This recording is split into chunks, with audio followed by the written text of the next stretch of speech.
राम राम भाई सारे ने 70,000 लोग 2014 से ना आंदोलन कर रहे हैं, लेकिन आज तक उनकी मांगे पूरी नहीं हुई। शर्म की बात है, जो सरकार अपने देश की जनता की मांगे पूरी नहीं कर सकती ना, वह सत्ता में रहने लायक ही नहीं है। आज देश का युवा बेरोजगारी से परेशान है। उनमें से है ना ये 70,000 लोग भी हैं जो रेलवे अप्रेंटिस की नियुक्ति की मांग कर रहे हैं। भाई रेलवे अप्रेंटिस वो लोग हैं जो 10th के बाद है ना ITI करते हैं और रेलवे में वेल्डर, इलेक्ट्रीशियन, प्लम्बर इनकी ट्रेनिंग करते हैं। एक साल 2014 से पहले ना जब यूपीए गवर्नमेंट थी तब इन्हें ना GM पावर के थ्रू है ना 1-2 साल बाद रेलवे में भर्ती कर लिया जाता था। GM पावर मतलब भाई जनरल मैनेजर, वो इंसान जो 50 करोड़ तक के प्रोजेक्ट सैंक्शन कर सकता है रेलवे में, और उसके पास है ना और भी बहुत सारी पावर होती है। लेकिन मोदी सरकार के आने के बाद है ना ये GM पावर खत्म कर दी गई और भाई है ना फिर 20% वैकेंसी रिजर्व कर दी इन अप्रेंटिस की। उनको है ना पहले एग्जाम देना पड़ेगा, रिटन टेस्ट, और फिर ये उन लोगों को नियुक्त करेंगे। लेकिन भाई ना लोगों का कहना है कि ITI के बाद इन्होंने टेस्ट भी दिया है, डिग्री भी है, और फिर ये अप्रेंटिस का फॉर्म भरते हैं। उसमें मेरिट बेस पर सिलेक्शन होता है, DBA होता है और मेडिकल टेस्ट होता है। फिर अप्रेंटिस करते हैं ये स्टूडेंट्स। बाई ITI के अंदर है ना 2 साल प्रैक्टिकल नॉलेज मिलती है, स्किल्स इंक्रीज होती हैं, और अप्रेंटिस में भी ना ये स्किल बेस्ड काम करते हैं। तो टेस्ट की जरूरत क्या है? लोग कह रहे हैं हमारा स्किल बेस्ड टेस्ट ले लो, सभी लोग देंगे और पास होंगे। रिटर्न तो हमने पहले भी दिया था, ये ड्रामा क्यों लगा रखा है? फिर काम करने के लिए योग्यता चाहिए और डिग्री भी। जब दोनों इनके पास है तो इनको इतने सालों से घर क्यों बिठा रखा है?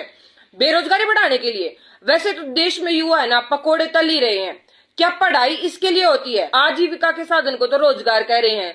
उस अप्रेंटिस के सर्टिफिकेट का क्या फायदा जो 3-4 महीने में बन का हुआ है और फिर नियुक्ति भी ना हुआ है?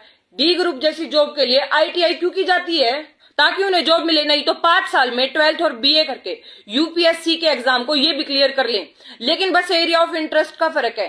किसी ने सरकार तक उम्मीद है तो उनके सपने और उम्मीदा पे पानी नहीं फेरना चाहिए, अगर बात सही और जायज है तो।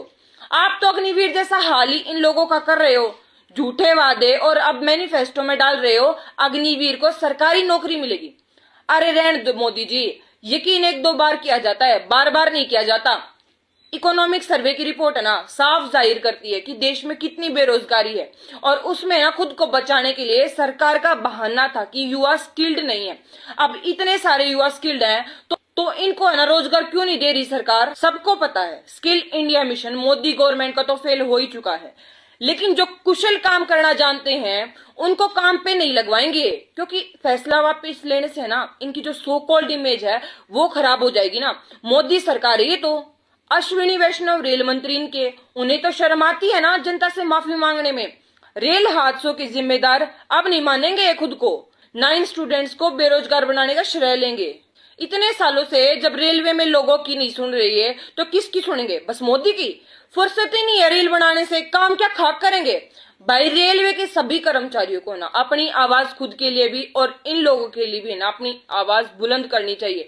नहीं तो ये बहरी सरकार है, 4 बार खुड़का करने तय सुने को नहीं, कति कान में जाकर बोलना पड़ेगा कि उठ जा अब तो, बस बहुत हो लिया।